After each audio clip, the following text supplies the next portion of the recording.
In today's video, we are doing an unboxing of the Monster Adventure Terrain. But before we get into that, I just want to share what the GGGG is for this month.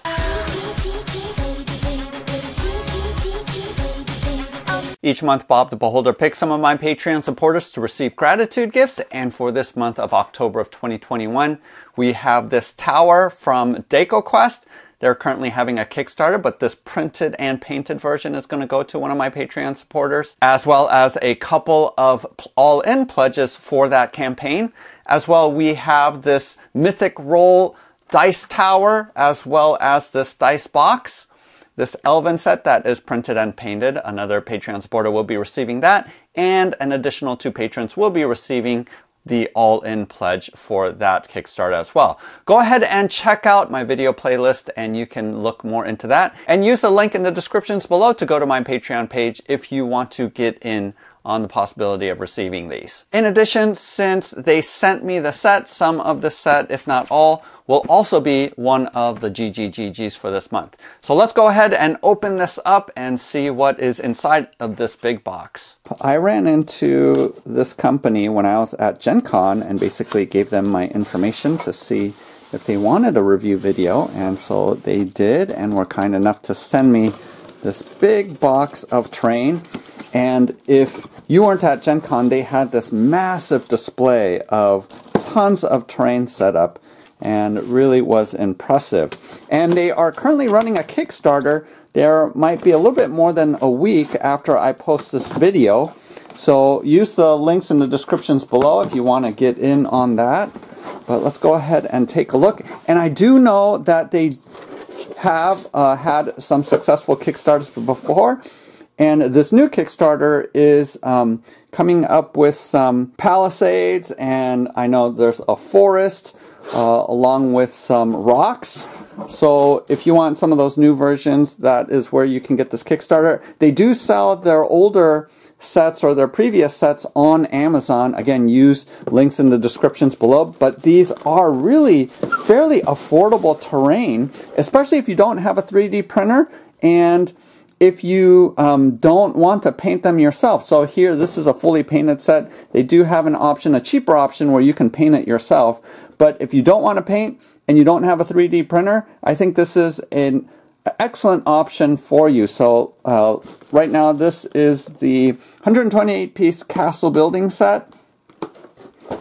Oh, this is the Cavern Expansion set. We're going to go ahead and go over to the computer after I do my unboxing and check out what's in the campaign, and so that should hopefully clear it up. But they did send me, all of these boxes are painted sets, and this looks like this is a core building set, so I think this was from the original Kickstarter. And then here are some specialty pieces. So these are 1-inch squares, and it looks like you are able to clip these on together.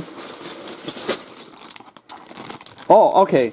So everything in packages is from older sets, but this is all new. So this is the new palisade walls, as shown here. I got 2 bags of those, or maybe 3. Yes, I got 3 bags of those. And then this also, the rock formations, is new as well, and this is the painted version as well. Alright, so since this is the core building set, let's go ahead and open this one up first. And I also know that one of their Kickstarters was making some miniatures, and I think that's what's displayed here. At Gen Con, I know they were giving away some of those miniatures, unpainted miniatures as well. So here's some water.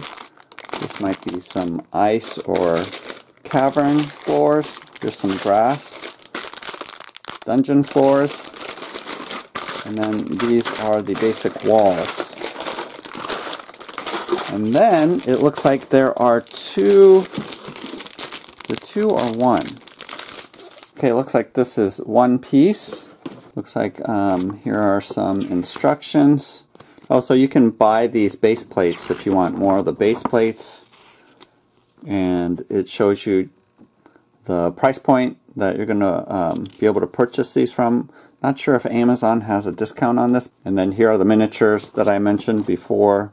And then you can buy these smaller tile sets, specialty sets like this, if you want more of them. Let's see, how many are there?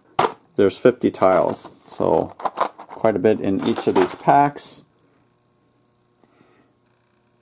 And it looks like the unpainted ones are $10, and then the painted versions are going to be maybe 50% more. So $15 for these ones, $17 for these harder ones, I guess, that are harder to paint. I think I am. Yes.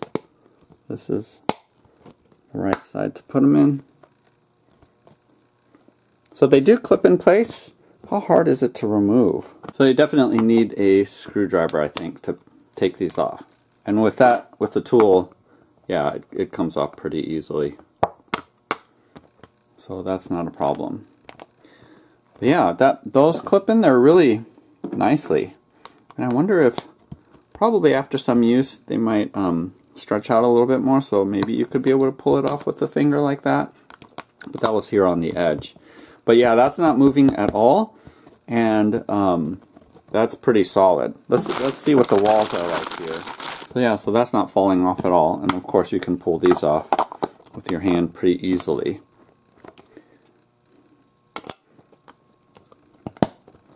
And those go on top. Let's see if I can remove it with my finger. Yeah, just with the finger, and then these come off. So it is tight where it's not going to come off. It's not quite loose enough where you can peel it off with your finger very easily. Definitely feel like you will need a screwdriver or something just to be able to pull them off. Obviously here where you can get a little bit more of a grip, I think it's easier because you can get a fingernail underneath there. But here where it's flat, it's a little bit hard to get your fingernail underneath there. But I would rather it be a little bit tighter than loose because you don't want all these pieces falling off. These pretty much, you can hang upside down. They're not going to come off, so once you build it, it's pretty solid. So I'm going to go ahead and try to create a little scene on here and see what it looks like. Alright, so here's a quick build that I did, and while I was putting it together, I realized that this set would be perfect for Middara, which are the miniatures that are shown here, because their whole tile system is based off the 1-inch grid, and it just coincides with the fact that this base sheet is a 12 by 12. All of the tiles for Middara are on 6 by 6. So this is a common space area for a lot of their scenarios that requires 4 of their tiles. And you can totally recreate their tile system. Or if you wanted to forego creating the floors, you could add just the 3D elements to create the walls, because sometimes looking at the tiles it's hard to tell line of sight based off of the red line that they have outlining things that block line of sight. So this would be a great tool. I think it would work perfectly with that system if you wanted to go ahead and replace all of the tiles from Middara. And obviously I would buy a lot of these tiles, extra ones, and just paint them up differently, because you do need sort of cavern floors as well as distinguishing characteristics like things that are difficult terrain. Like here, for example, the outdoor tiles, these can count as difficult terrain, but for the indoor stuff, like in the caverns and dungeons, you would need something to signify it being difficult terrain. So this is just a sample of what you can do, and here are some of the raised areas that you can achieve, as well as the water. And then this is the palisade system that you can create here as well. So this is just a small sampling of what, just using the core set and then including the palisades as well as the hills that is currently new on this Kickstarter. So just a small sampling so that I could figure out what is it like setting this up together. I actually think that it's probably the most fun just to create things on the fly, not necessarily needing to adhere to whatever might be in the module or adventure that you're playing, just because I had fun just randomly putting pieces together to see what it would be like. Definitely feel like with the core system I would want to purchase more of the floors, because there isn't enough to cover up everything, but they seem relatively cheap, and I would just paint them up differently. I would buy a bunch of these cavern floors and just paint them different colors to signify, different kinds of terrain. So I think this is a great option, and definitely feel like this is usable not only for this game with Middara, but also for other RPGs. Here are some Reaper miniatures, and clearly anything based for 1-inch squares can fit on here relatively well.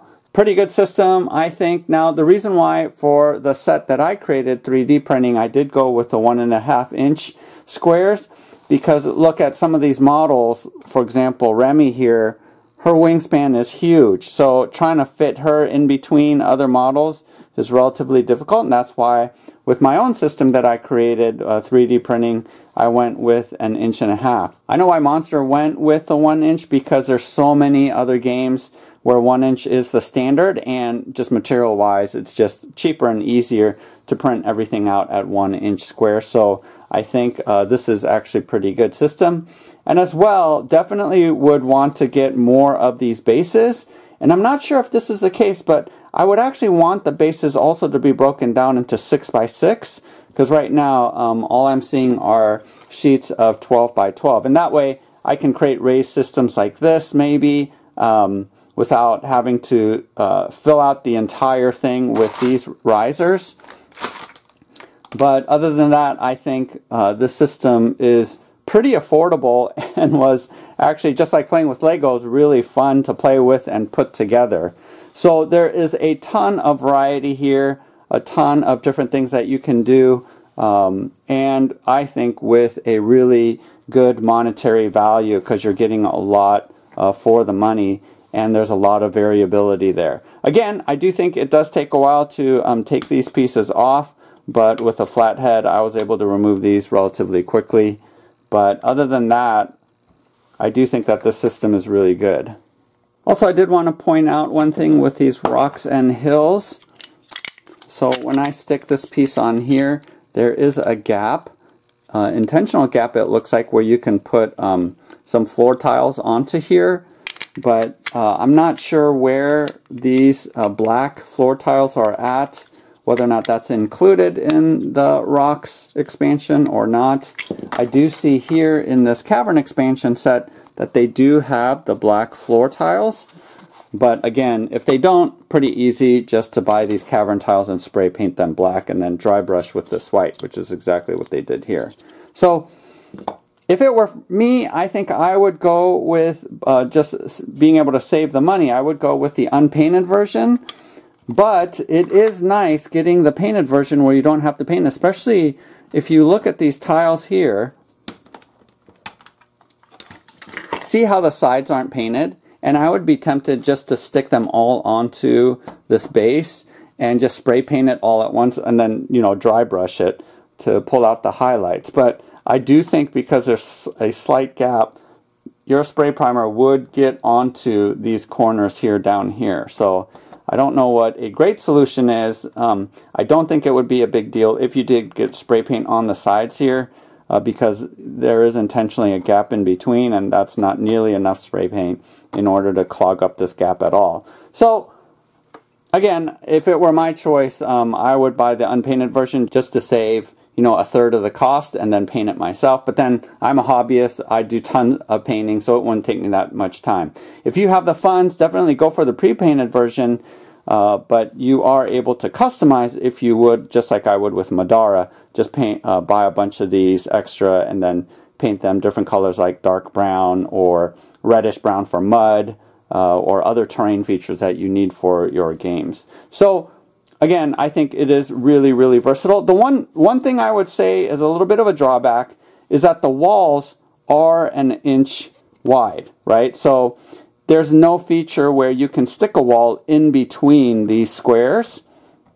So you run into that wall problem with this set, just like you do any other 3D printed set, where you have to account for the wall. And whenever you stick a wall somewhere, obviously that limits whether or not your model can go into that space. So with this system, how they go around it is they just consider a wall to be taking up a full inch.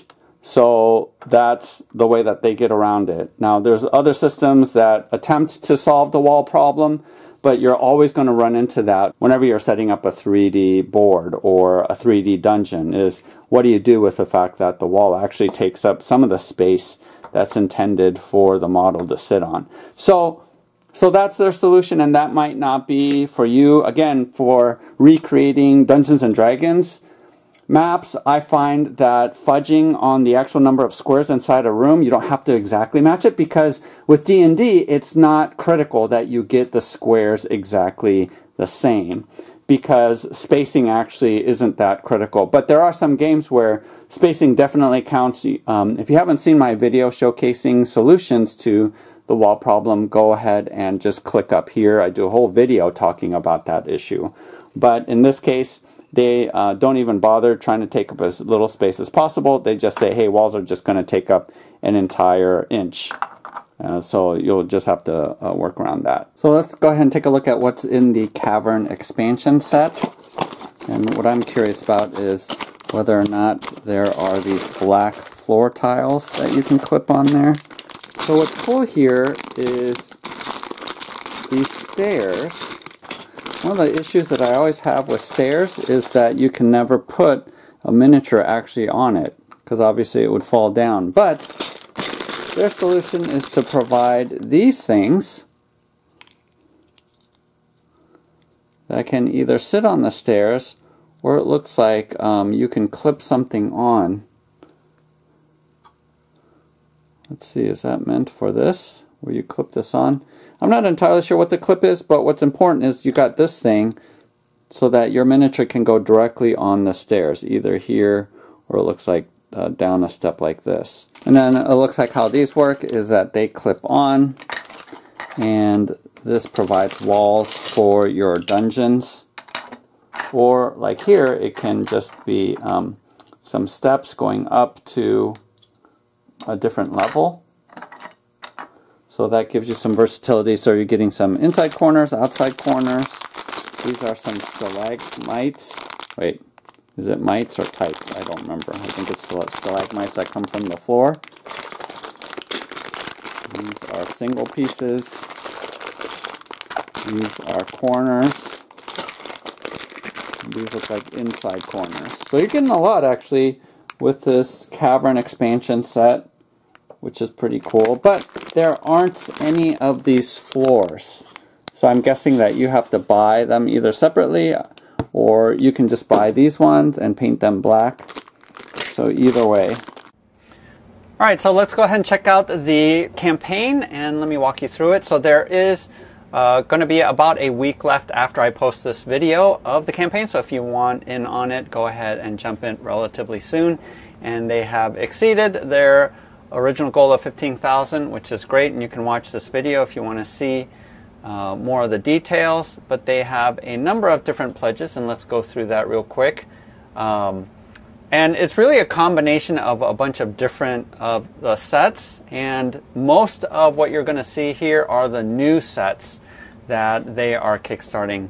And starting off with the Forest Tree set for $40. Then you're going to have the Rock Formation set or the Hill set. That's going to be $50. And these are all unpainted. And then you have the Palisade set as well. So those are basically the three sets that you're starting out with. And then for, again, 50% more or $20 more, you can get the Forest Tree set for $60. And about the same percentage, you're increasing the amount for all of the painted sets as well. And then after this is more and more of the sets. So the thing that I remember seeing was this remover, which is great. I think that's great that that was the first stretch goal, because then you don't have to use a screwdriver, although that works just as well. But I'm glad that they're throwing that in as a stretch goal, as well as variant trees that you can get. Looks like for flying monsters, you get these stands. And then this is just showing you the different configurations that you can do. And I think this is from the base set. I'm not sure if these archways are included in the base set or if that's part of the castle set. And then here it shows you the different layers and height that you can achieve. And you do get quite a bit. I noticed in the core set, I didn't use up all of the risers. Here are all the different pieces. And again, I think I have the production quality ones, and they work really well. Here's a 4 set, and what I like is that they're offering these with pieces on there so that you can mark that as difficult terrain, which is one of the features you need in Middara. And here are the various trees that you can get, and they are modular, so you can differ in terms of how tall they are or how big they are. This is the Palisade set. Gives you a bunch of different pieces as shown here, along with the corresponding floor tiles, because you need these to put in the walls into the floor. This is talking about the old sets that were kickstarted originally, and it doesn't look like they are being offered here, although I do know that some of these sets are included in some of the bundles later on. And like I mentioned before, they had a massive display at Gen Con showing all of these different pieces, which I thought was really cool. And obviously, because it is plastic, it's going to be really durable. Just like Legos, that's what it feels like in terms of strength. And then here are the base pledges that you can get and the number of each piece. So painted versus unpainted sets. So these are just increasing the number of each of the pieces, and this is where it looks like you are getting some of the core pieces right here, along with 2 of these, and definitely I think you need at least 2 of these platforms to build everything on, if not 4. So speaking of 4, at $250 you're getting almost 700 pieces, which if you are doing a lot of outdoor adventuring, then I think this is a good set. And it just increases from there. So you can take a look at all of the options and what are the pieces that you need, and be able to choose based off of these various kits that you can get. I did want to show you that the estimated delivery time is March of 2022, and let's take a look at shipping costs. So obviously it's the cheapest here in the United States and increases based off of the number of pieces that you have. So not too bad. And I'm guessing because they sent me production quality pieces that they should be able to meet this, as long as I don't think it's being developed in China. But especially if it's in-house, I do think that that March 2022 delivery date is realistic. But let me go ahead and show you that these pieces are available on Amazon. Not only the pieces that I showed you, but also the miniatures, and you do have a painted option, so you can click on those as well. But like I mentioned, I would definitely purchase more of these base plates. And then this is the piece that I showed you, which is going to be about $54, or it's going to be $35 unpainted. So I do think that you're going to have quite a bit of savings. But they have a good number of different sets that you can get. And these trees don't have any leaves on them, so if you don't want a canopy, you can grab this set for just $30, and I think you're getting some pretty good pieces of terrain, scattered terrain, that you can stick on the board. Feel free to peruse that if you're here in the United States, not sure about Amazon up in Canada or some of the other locations, but definitely do a search, and you should be able to purchase some of the previous packages if you wanted to get started. But you definitely don't need, as this Kickstarter states, you don't need any of the base or previous boxes in order to purchase these kits now. I did go ahead and bust out the other forms because I wanted to check out what the hills looked like a little bit more, and I do think you do get a lot of variability with the hills as well. And then I put together just the gate just to see what the castle would look like. But in conclusion, I actually do think that this adventure terrain fills a niche that you're not going to find with other 3D terrain. And that is going to be circumstances where you need to be able to piecemeal each square to be a specific tile that you want. A lot of the 3D printed tiles, or even sets like Dwarven Forge, you're limited to it being a 4x4 because it comes out as one piece, and you can't really customize each one of the squares. And obviously with adventure terrain, you're getting maximum flexibility, and because you're able to create these very specific scenarios, this is ideal for a game like Middara that requires each of the tiles maybe to be swapped out or changed for each scenario. So this does fill a niche that I don't really see other terrain filling. And in particular, I think it does a very strong job for outdoor adventures because you do have a lot of options for dungeons, but in terms of having terrain for outdoor scenarios, I really don't see a lot of options there. So this one fits really well. And because it is, again, the 1-inch size rather than larger than that, you're able to create some pretty vast and large areas for your adventuring party. I do think that it's going to fit best for games like Middara or for other games like RPGs, especially in outdoor scenarios. And now that they have the forest expansion, which I don't have a sample of, but the trees that they have available there and the outdoor scenery, how it expands, all of that, along with the hills, I think is sort of ideal. Again, you do have maximum flexibility because if you're going to use the hills for outdoors, I think I would paint them to be green and brown rather than this black because this looks so distinct and different, and I would want it to form a little bit more to the green tiles of the grass. But that's why you have a chance and opportunity to make it customized to what you need and what you want and to the scenarios that you desire. So definitely want to give the stamp of approval to Monster Adventure Terrain. I think for DMs and for specific games, this works out super well. And if you like building Legos, it is really fun just to mess around with building different kinds of stuff and see what you can come up with. Because I'm already invested in a 1.5-inch grid system, I will be adding all of this entire sample set that Monster sent me to be one of the GGGGs for this month of October of 2021. So make sure you click on that Patreon link to see more about that. Use the links below if you want to go over to the Kickstarter page and jump on that before that ends. Thanks so much for watching. Happy gaming. We'll see you next time.